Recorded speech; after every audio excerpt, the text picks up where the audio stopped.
jam gena wali fini wete men ñande hoore bir nogas jeetati mboy ujunde ɗiɗi e nogas e jeegom ina hawre jeenayi humtorandu ujunere temen nayyi capannayyi jeeɗiɗi fergo konguɗi daɓɓi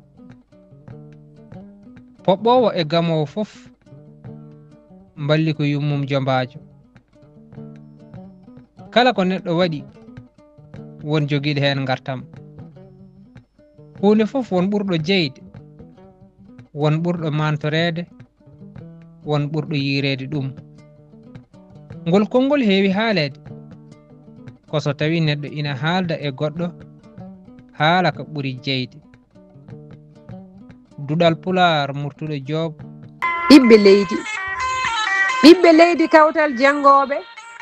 serɓe lejji hodduɓe galleji jiidi tan ko renduɓe golleji gollen mecce diwten yowitare janggen gande jayno birnidi kubba poowe lankita hitotoɓe poowe lewño lawɗi no gurdigu yo huɓɓu foyna ha fooyo yeebiɓe bitta gande gubbita safruji sirlu kode gandal saktima gande weeyo niɓɓere yeynima sakti gande holliti yontaji jabni rendo gande ko jogitari tafen pelle kuccam gotagu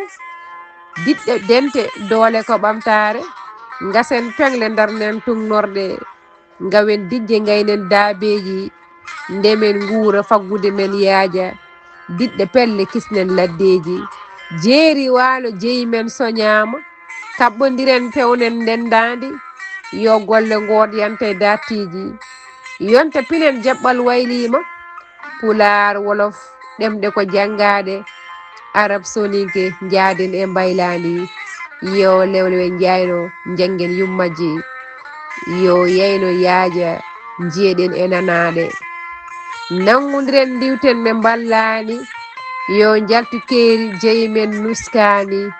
kiwen ordoɗen woɗɗo mborosaji Diallo Abdoul Saydou ɓoggel Fadoua sawto ko Aissata Ndiaye Déme Sirtou Diam Diop